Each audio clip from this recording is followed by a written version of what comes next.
तो चलिए बात करते हैं भारतीय इतिहास की एक ऐसी कहानी की जिसने सिर्फ एक प्रांत का ही नहीं बल्कि पूरे देश का भविष्य हमेशा हमेशा के लिए बदल कर रख दिया।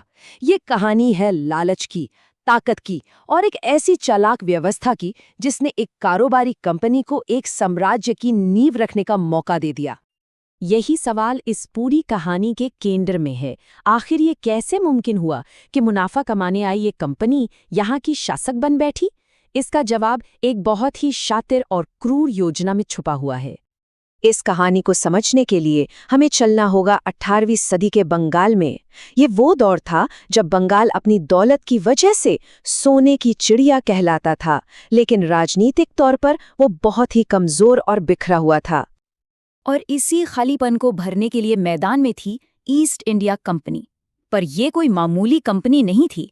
सोचिए, एक ट्रेडिंग कंपनी जिसके पास अपनी खुद की फौज हो और जिसकी नज़र सिर्फ व्यापार पर नहीं बल्कि उस बड़े मौके पर थी जो भारत की सत्ता का दरवाज़ा हमेशा के लिए खोल सकता था। तो इस मौके का पूरा फायदा उठाने के लिए कंपनी ने एक कहना चाहिए बहुत ही चालाक योजना बनाई। उन्होंने एक ऐसी व्यवस्था तैयार की जिसे द्वैध शासन यानी डायरकी कहा गया। ये शासन की एक बेहद बेरहम प्रणाली थी। अब इस सिस्टम के पीछे का जो लॉजिक था वो बहुत सिंपल था, लेकिन उतना ही खतरनाक भी। देखने में तो ये सिर्फ एक प्रशासनिक बदलाव लगता था, पर असल में ये सत्ता पर पूरा कंट्रोल करने का एक हथियार था। ये टेबल इस पूरी स्कीम का सार निचोड़ कर रख देती है। कंपनी ने दीवानी के अधिकार मतलब सारा पैसा इकट्ठा करने और सेना को कंट्रोल करने की ताकत अपने पास रख ली, और दूसरी तरफ बंगाल के नवाब को निजामत की जिम्मेदारियां दे दी, जैसे प्रशासन चलाना, न्याय करना और लोगों की भलाई देखना। लेकिन इन सब कामों के लिए नवाब को ना को पैसा दिया गया और ना ही ताकत। वो सिर्फ नाम के शासक बनकर रह गए, एक शक्तिहीन कठपुतली। तो अब सिस्टम ऐसा था कि ताकत किसी और के पास और जिम्मेदारी किसी और के पास। इसका सीधा सा मतलब था कि मकसद सिर्फ पैसा निकालना था, लोगों की भलाई के लिए कोई भी जवाबदेह नहीं था। और इसके जो नतीजे हुए वो बहुत भयानक थे। मुनाफे की भूख इतनी बढ़ गई कि कंपनी ने टैक्स की दरें लगभग दोगुनी कर दी। जरा सोचिए, इसका आम लोगों पर और पूरी अर्थव्यवस्था पर क्या असर हुआ होगा। स्थानीय इकोनॉमी और लोग दोनों ही पूरी तरह से तबाह हो गए। उस वक्त के दस्तावेज उस दौर की एक भयावह तस्वीर दिखाते हैं। लोगों की तकलीफ और लाचारी साफ झलकती है। एक ऐसा माहौल जहां शासक तो बेबस था और जिसके पास असली ताकत थी उससे लोगों की कोई फिक्र ही नहीं थी। और इसका नतीजा सिर्फ कोई राजनीतिक नाकामी नहीं थी, बल्कि एक बहुत बड़ी मानवीय त्रासदी थी। 1770 में बंगाल में एक ऐसा भयानक अकाल पड़ा जिसमें करीब 1 करोड़ लोग मारे गए। ये उस समय की आबादी का लगभग 1/3 हिस्सा था।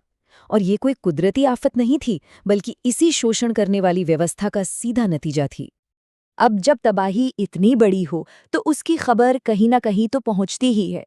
इस आपदा का पैमाना इतना बड़ा था और इससे कंपनी को खुद इतना बड़ा वित्तीय नुकसान हुआ कि ब्रिटिश सरकार अब इसे और अनदेखा नहीं कर सकती थी। बंगाल की चीखें अब लंदन तक पहुंच चुकी थीं। ये टाइमलाइन हमें सीधे सीधे बताती है कि हुआ क्या। 1765 में ये सिस्टम शुरू होता है, 1770 में भयंकर अकाल पड़ता है और फिर देखिए 1773 आते आते ब्रिटिश पार्लियामेंट को दखल देना ही पड़ता है। अकाल और कुशासन ने उन्हें पहली बार कंपनी के मामलों को सीधे तौर पर कंट्रोल करने के लिए मजबूर कर दिया। लेकिन मजे की बात यह है कि द्वैध शासन के फेल होने से भारत में अंग्रेजों का दखल खत्म नहीं हुआ, बल्कि ये तो ब्रिटिश सरकार के लिए एक बहाना बन गया कि अब वो और मजबूती से सीधे सीधे भारत के मामलों में अपना कंट्रोल स्थापित कर सकें। तो कुल मिलाकर कहानी ये है कि ये जो 7 साल का विनाशकारी एक्सपेरिमेंट था ना, यही आगे चलकर ब्रिटिश राज का ब्लूप्रिंट बना। एक ऐसी व्यवस्था जिसने अगले 175 सालों तक भारत पर राज किया। यानी कंपनी की नाकामी एक साम्राज्य की शुरुआत बन गई। और ये पूरी कहानी हमें एक बहुत बड़े सवाल पर लाकर खड़ा कर देती है। व्यापार और जीत के बीच का ये कैसा रिश्ता है? क्या एक साम्राज्य खड़ा करना एक सोची समझी योजना थी, या फिर ये सिर्फ एक कंपनी के बेहिसाब लालच का नतीजा था? एक ऐसा सवाल जिसकी गूंज आज भी इतिहास में सुनाई देती है।